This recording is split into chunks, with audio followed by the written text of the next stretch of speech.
Hello and welcome to Just Learn Python. This is Python tutorial for beginners. We are in part 15 of this series and today we are going to learn about loops. So why we need loops? Loops help us to avoid code duplication. They make our life easy when a piece of code has to be repeated. So let's say we want to print 1 to 10.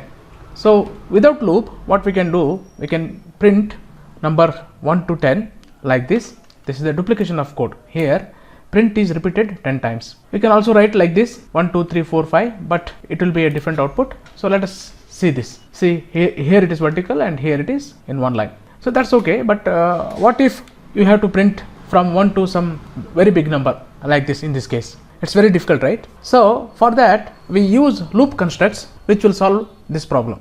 In Python we have two loops. One is while loop and another one is for loop. So first we will look at while loop. So when while loop is used, so if you don't know what are the iterations, number of iterations we have to go through upfront, that time we have to use, it is better to use while loop. The syntax is very simple. What we have to do, while, then some expression, condition, and then after that whatever code you want to repeat that will go into the code block. So same example here, we want to print 1 to 10. So count is a variable. I have initialized it to 1.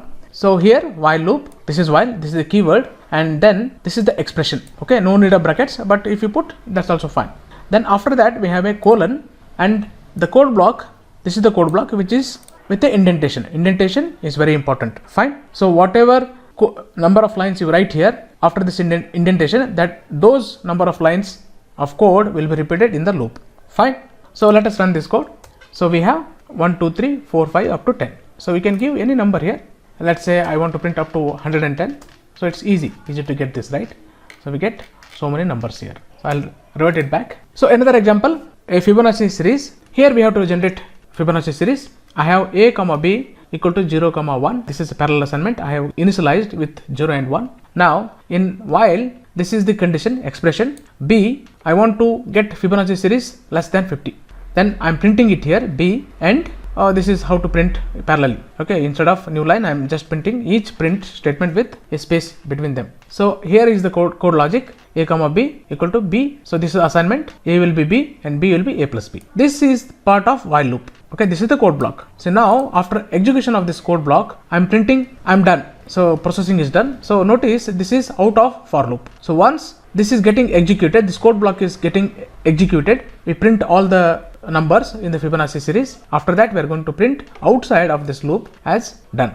Let us run this. So 1 up to 34 I got 1 1 2 3 5 8 11 3 like that. So after that we get done. This is outside loop. Suppose if you put it inside this inside loop, so you will get multiple times. That's the difference. That's what I wanted to show it here. So indentation is very important. This is outside the loop. Fine. So we can also have infinite loop using loop constructor. So here I am using a true keyword to get a infinite loop. So while true colon, this becomes an infinite loop. The code block will be infinite unless there is a exit condition. Fine. So here we are using a break to exit out of the loop. So what this code block does is a is decremented by 2. In each iteration it will be decremented by 2. Then I'm printing that a here, and once if a is, this is the condition, each time it will be checked. If a is less than 1, that means it becomes 0. If it becomes less than 1, then break out of this loop. This is the exit condition. This is very important when you have infinite loop. So exit condition becomes very important.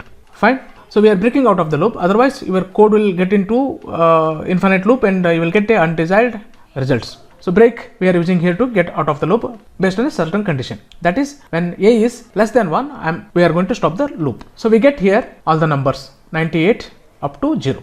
Each time the number is decremented by 2. So now we are moving on to for loop. Before moving to for loop, we want to understand a iterable. A iterable is a data structure or a container, collection of items that supports element traversal. For example, strings, lists, tuples, iterators, lines of a file, then keys of a dictionary, generators, sets, etc. are iterables. So you can traverse through them. You can access the element going through them. That is what it means. Fine. So we use for loop to iterate through these iterables. When to use for loop? So for loop can be used when you know how many iterations upfront, how many times you want to repeat the code. So when you know upfront, that time for loop is the best suited loop construct. Fine. So there are two styles for using for loop. One is you access the element in the iterable, element in iterable, and do something with that element inside your code block. Code block is indented. Style 2 is you use get the index and plug into that collection or iterable and do something with that. Fine. So usually we use range object, a built-in function which will return a sequence of numbers.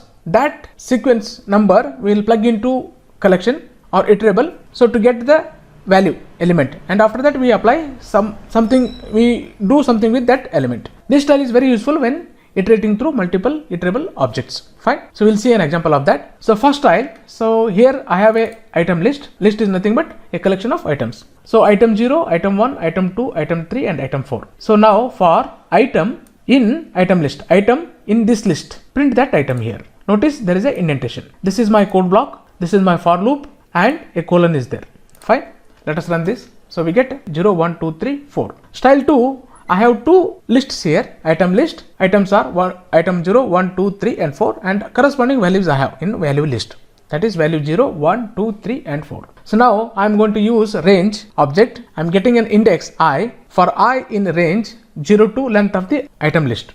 So then I am going to use index to get the item element of a list. So I'll get item 1, 2, 3, 4. This is accessing elements of a one iterable. So as I said, it will be very useful when we have multiple iterables. So now here I have two iterables, item list and value list.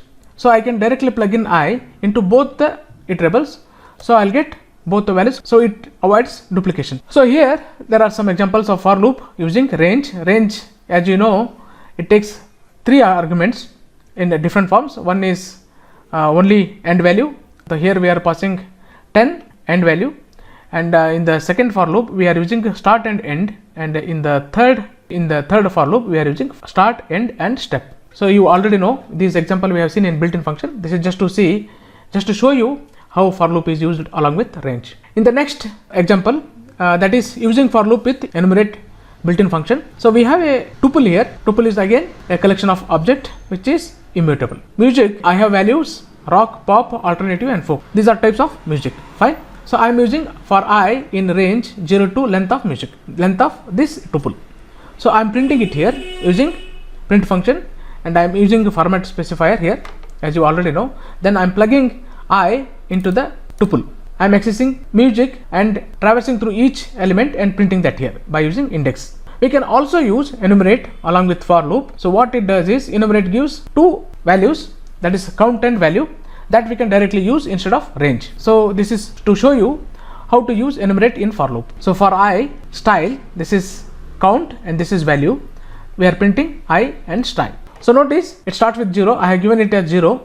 So maybe we have to do I plus 1 to get it started with 1. So enumerator gives us an option to what value you want to start enumerate. So I have given it as 1. So it started with 1 here. The range started with 0. So to make it as start with 1, I have added 1 here in the range. So these are the small nuances you will learn when you do more practice. Example 5, I am iterating through a text file. The text file contains, this is file, open is a built-in function to handle files. So we will learn about files in future video. Here I have a text file, basic text file. It contains some lines here. This is first line, I am at second line, me from third line and so on. Fine. So that lines.txt I am opening it here and I am iterating through that file by using the read lines method of files. Fine. Open returns a file descriptor and file descriptor dot read lines. The read lines is the method which will return sequence of lines. So that I am going to traverse through read lines and printing it here. So let us run this code. So whatever we had in that lines, that we are getting output here. Now we can also use 2D arrays or 3D arrays for that matter. To access this element, we use for loops.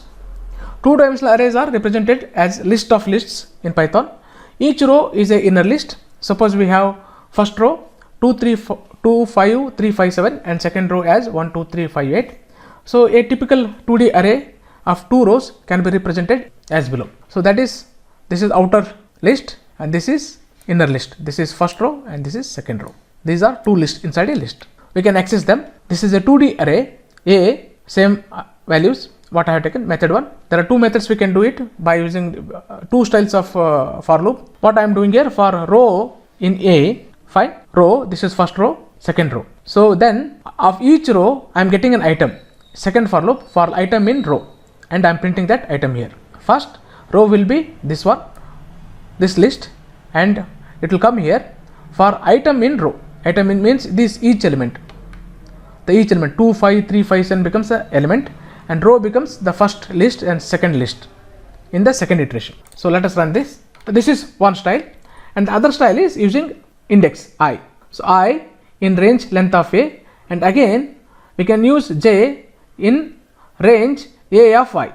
A, that is row, and in getting the index length of that, what is the length of this list, we are getting index of that, and then we are plugging in I and J here. So both will give the same output. This is method 1 and this is method 2. So we, along with loops, we also have some keywords, that is break. Break, what it does is breaks, stops the current loop execution. As we have seen in the infinite loop example, it breaks the loop whenever there is a condition met. Continue is a keyword to skip the current execution, move on to the next iteration. Pass means do nothing.